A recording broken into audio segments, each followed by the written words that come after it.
G'day, Stu from UAVfutures, and today, well, we're checking out this serious beast right here. Now, this is a vertical arm frame, and ever since I did a review of the Talon, which is hiding behind me right here, a lot of people out there said, Stuart, can you please check out the Skyline Rampage? That's exactly what we're going to be doing. In this part 1 video, we're going to be sticking this 5-inch racer, which, I mean, look at its arms, look at that profile. I'll flash some pictures on the screen. This thing looks absolutely beast. But we'll be sticking it on the bench, breaking it down, having a look at how it comes, and then in part 2, we'll be taking it out and ripping it around. Anyway, I'm pretty excited because I absolutely loved how the Talon flew, and I really think there's something to be said with these vertical arm frames. I think I want to do a lot more investigating with them. So let's waste no time, stick it on the bench, and get started. Alrighty, so here it is on the bench, and straight away, let's flash some pictures on the screen. I mean, look at this beauty. This one's actually in Christmas colors, which is pretty cool. Merry Christmas, everybody. But what I really like about these frames and what I want to do a lot more testing of, and the things that why I'm getting these on the channel, because look at these arms. They're that vertical style. And the first one I saw like this was of the Talon. So straight off the bat, a lot of people are going to be comparing it to the Talon, and that's exactly what we're going to be doing in this video here. So I've got the Talon over this side, got the Skyline Rampage over here, and overall, look, you can see they're, you know, pretty similar looking in their arm shapes, which is exactly what I want to get into. Now, straight off the bat, what we should do, let's weigh this bad boy, and then I'm going to take the props off because that's going to make the review a lot easier. So let's weigh this bad boy, stick it on the scale. So the first thing I'm going to do, let's weigh the Talon actually, so we can compare apples with apples. Put this on here. Now, we do have an extra GoPro mount on the Talon, but it's coming in at 353 grams. Take your bets. What does the Skyline Rampage weigh? It's coming in at 338 grams. So overall, a very, very similar weight. You know, when you take in the extra consideration, maybe 10 grams or so for the GoPro mount, they weigh about the same. Now, the similarities between the two quads, well, it's all about that vertical arm profile. And in my experience, when you're flying these around, they absolutely tear through the air. And when it comes to cornering, it's almost like a rudder or something like that. These things corner like they're on rails. And I'm a massive fan of how it feels when you've got the goggles down, you're ripping around with it, because I'm flying all the time with my Talon, and I think it's because of the vertical arms. And I can't wait to test out the Rampage and see just how that goes. Now, what I'm going to do, I keep stabbing myself on these props, so we're going to take those off and then we'll get on with the review. That's a bit better with the props off, a bit less dangerous. So what we should quickly do is go through the components, and look, I'm going to link a link to this down below. I don't know if it comes in a full kit like this or if it's just the frame kit, but if you're interested, go and definitely check those out because it'll be in the description down below. But what I've got on my machine, very quickly, if we run through the components, so we've got some Brother Hobby 2206 2450 kV motors, so they should absolutely rip. A very clean build. If you look through here, it's going to a 4-in-1 ESC, which we'll talk about a little bit. That's a 30 amp 4-in-1 ESC. We've got a Betaflight flight controller on the top. They've hooked it up with an ISXC receiver, which is great because that's going to bind with my Turnigy Evolution. We've got a Foxeer camera at the front, and then at the back here, something I like, you actually either if you're going to use smart audio through your VTX, or you've still got access to pressing that button if you need to change your VTX channels. And then on the back, we've got our Pagoda antenna. So, you know, all round, some pretty good kit on here. I am predicting this thing's going to be a rocket. Now, what I want to do straight away, because this is mainly a frame review, let's jump in and let's have a bit of a look at the frame. Now, flipping it over, having a look at the frame, the big star of the show right here, get this Velcro strap out of the way. We have some very, very chunky arms right here. They're running in that vertical frame, which is going to act like a rudder. They're coming in, so our arms are 4mm thick on the outside, so they should hold up pretty well in crashes. And something I like as well is you've got these little brace beams, so if you're going to have a hard crash or anything like that, these, you know, the quad is going to be weakest if it has a full frontal impact this way, but this beam right here, you can take it off if you don't want, if you're, you know, worried about the weight. I'm going to keep it on. This beam is going to mean that when your quad crashes, it's going to be much more robust in those arms. It's going to stop them snapping. Now, that little beam itself, that is 3.5mm thick, and let's see, 3.5 by 3mm. So look, it's not very much carbon, and you might think that looks pretty weak, and it would be fragile if you hit it on this sort of angle, but when you're flying around, that's where all the force is going. So look, I think that's fantastic. I'm going to be keeping those on the whole time. Now, starting at the outside of the frame, you can see this one is where this is where it starts to differ from how the Talon's designed. So you can see the Talon's got some little aluminium parts on the outside. The Rampage, the Skyline Rampage, it's doing a lot more with the carbon fiber. So the way it's actually mounting, there's a little screw right here that you need to take the motor off to actually see. So we'll take the motor off and have a look. So there we go. So if you can see it, there's a little screw right here that fits very, very flush with this little arm mount. If you take that out, this is where you've got this extra little arm part. It screws into a little nut that's underneath, and that's how we're going to be locking our motors on there. So a very nice, clean, elegant solution with carbon fiber. That motor holder is actually pretty thick as well. So that's coming in at 3mm, so you've got a pretty thick little base right there. So your motor's not going to be going anywhere, and it's also going to be offering a bit of protection. I think in a hard crash, the carbon this way is going to hold up a little bit better than, say, the aluminium mounts on the outside of the Talon. Now, while this brace is off, what I'm going to actually do, look, it pains me to do this, but I'm going to unclip this because this build is so nice and neat. I'm going to simply, definitely need some new wire cutters. I'm going to take that zip tie off. I'm going to put my motor to the side because there's going to be a few things I want to talk in. So if you don't have this little side brace right here, and you can see, look, it is pretty thin, I think the front arm is going to be a lot more susceptible to a break. It still feels super stiff, but I do think it's going to be so much stronger when you've got this little brace on. But if you do need to replace the arm, the process is pretty simple. So because it's using a 4-in-1 ESC and everything's mainly in the middle, I think you could swap this arm out, you know, in a minute or so. So what we're going to do, it's simply held in by 2 little screws. So we're going to unscrew that part right here. There's a little screw you can see in the bottom, so we're going to unscrew that. And then there's simply one on the top and on the side, so 3 little screws that we're going to unscrew. Here they are, nice and tight. Alrighty, so I've taken out my 3 screws. That took about 10 seconds, and then you can simply slide the arm out like this. Now what you need to do, this little aluminium part here, you can simply take that off your arm. That's it. Then you can replace your arm. It goes on the exact same way, so we're going to put it back together. Slide this on nice and snug. Pretend you've put on your new arm, your new motor. Slide it in right here. If I can do this, let's see how easy it goes back in.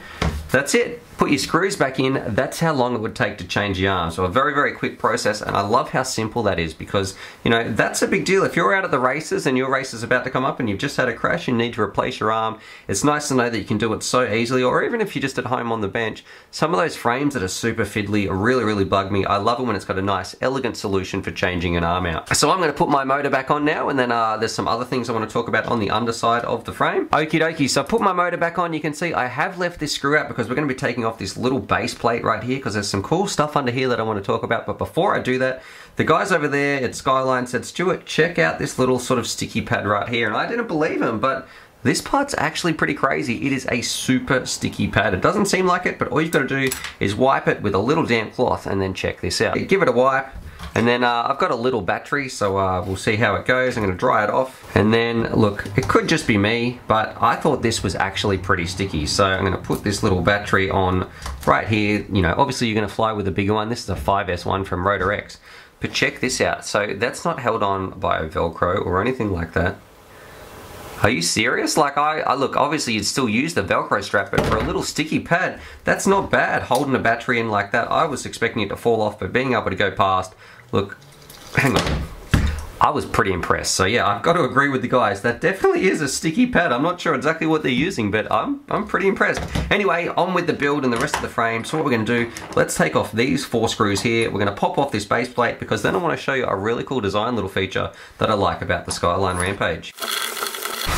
Okay, so I've taken those 4 screws out. Then all you simply do, lift off this plate. If you need to replace your Velcro strap, because how many times have you been flying around and you've busted your Velcro strap, that part's a little bit annoying. And then underneath, this is where we've got our 30 amp 4-in-1 ESC, and the way they've done this, they've mounted it upside down. So if you need to replace your motor, you know, say you've bunged up a motor in a really bad crash, you've broken your arm, you can switch that out very easily. And then because it's on upside down, makes it very, very easy for field repairs. So all you need to do is simply solder it right there in the field with like a little TS soldering iron or something like that. Switch it up, put this plate back on, and then you're ready to rock and roll. So I reckon I could replace an arm and a motor on this thing under 5 minutes, be back up and flying again. Now you can see here too, at the back, we've got a nice little part. So this part is really important. So often in a crash, if you jettison your battery, if it somehow manages to get past the Velcro strap, off the sticky pad, you don't want these big leads getting flung around because they can rip off the pad. So this is a really important little part that all frames should have. We've got somewhere to zip tie it down so we can have a bit of strain relief on our XT60 lead. That's really important. And then towards the front, this is where we're going to move to next. We're going to start having a look at the top pod section, but we're going to undo this little screw right here because that's going to allow us to take the top pod off. Very, very easy. Slide that to the side, and then look at this. That's how easy it is. That screw is what's holding the top pod on. So all in all, look, my wires are pretty tight in here, but I'm hoping you guys can see that. that was it. It's got a really clever mounting solution that slides right up. That was it holding that top pad on, but it felt very, very secure because you've got these hooks at the back and it's screwed on by this little part at the front. So overall, look, I really like how easy this frame is to work on. Is this part going to be as robust? I think in a forward crash, you don't have too much to worry about unless you're getting hit from underneath and it's ripping the pod off. I think it's still going to hold up pretty well in crashes. Now the main parts of the frame, let's give them some measurements. So we're coming in at, I think that's 2 millimeters thick right there for the side plates of the pod. And then the bottom is coming in at 3 millimeters right there. So look, overall, a pretty standard sort of top mount. I think it's not going to break anytime soon, and you're going to probably break some motors or some other cameras or anything like that well before you start breaking the frame up. Now one part I do want to mention, if you're flying around, this thing, it's still susceptible. I wish you could put a bar across the front or something like that, or maybe you actually can. No, I don't think so. Very close, but you can't actually use these ones because I do worry if you're flying around, it's still going to get smashed by a gate. I don't know why there isn't a little bar or a little standoff or something out here that's just going to, wish this would come out just a little bit more, because flags are absolute killers in a race course, and if you're flying along and you hit a tree branch or a flag, unlucky, smash straight into your camera, and cameras are some of the most expensive things. So in that regards, I do wish it protected your FPV camera a little bit better. Now mine came with this 3D printed little cover on the top. What I actually wish, instead of this, I wish this topped curve part, look, it might be okay for speed, but I don't think this thing is a flat out speed racer like the Norris or anything like that. It's still going to handle really, really well, but I wish they just incorporated some little, maybe a mound or something like that in the carbon itself, where you could sit your GoPro on the top and zip tie it down, or at least Velcro it down, because at the moment I don't want to have to print out an extra mount just to attach my GoPro. It'd be great if it was already built into the frame.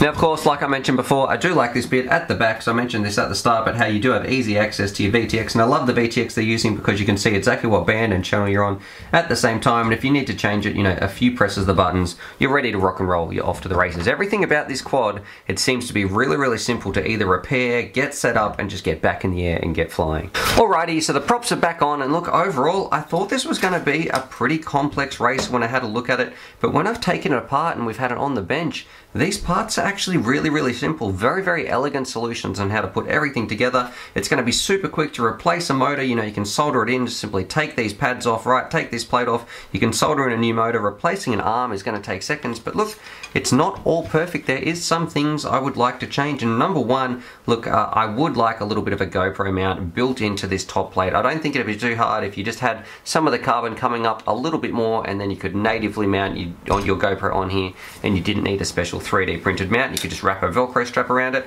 I do like how there's a lot of space in here, and the other part I wanted to change, I wish that they could also offer the option of just having a little extra carbon piece that went across the front. Maybe it was a little bit thicker, like a bit of a brace. Look, it might break a fair bit if you do hit a gate, but I'd prefer to break a little bit of carbon at the front like you've got on here on the side, instead of breaking your FPV camera, because at the moment I feel like this is still vulnerable to a flag. It is better protected than something like on the GT2, so if you do smash into like the ground or something, it's still well protected, but flags are absolute camera killers, and I think that's where this thing is going to be. It's going to be on the race course. This thing is going to be ripping around very, very fast, and flags are definitely going to, if you get unlucky, you're going to be smashing your camera and not having a very good day. Alrighty, so there it is. There's my part 1 review of the Skyline Rampage, and I honestly, I really like how simple this thing has come together. I thought it was going to be complex, but just the way everything snaps in, it's going to make it so easy to do any field repairs, but I do wish they would replace that little part at the front, put a GoPro holder on there, and also protect the camera a little bit better. But in saying that, I do think this thing is going to absolutely rip around. I'm pretty excited because I was a massive fan of the Talon when I flew that. It flew incredible in the turns, and I think this thing is going to be very, very similar. And what I'm excited for is, if that's the case, I think we're definitely onto something with these vertical arms. So definitely stay tuned for part 2, because that's when we'll take it out. We'll hand over to Grumpy Trev. Make sure you subscribe, because we'll also hit it with Speed Gun Sally and see just how fast we can get that thing. Anyway, hope you guys enjoyed that. Subscribe for more FPV related content, and as always, happy flying! Alrighty, so hopefully you guys enjoyed that video. Definitely subscribe if you're new to the channel and check out these videos, and I'm also going to leave a little link here to my Patreon page, because I've got some fantastic Patreon supporters and I like to give back to them as well. So if you want to join the UAVfutures family, there's things like bonus Velcro straps, little bundles of FPV goodies and things like that that also get sent out. Anyway, happy flying!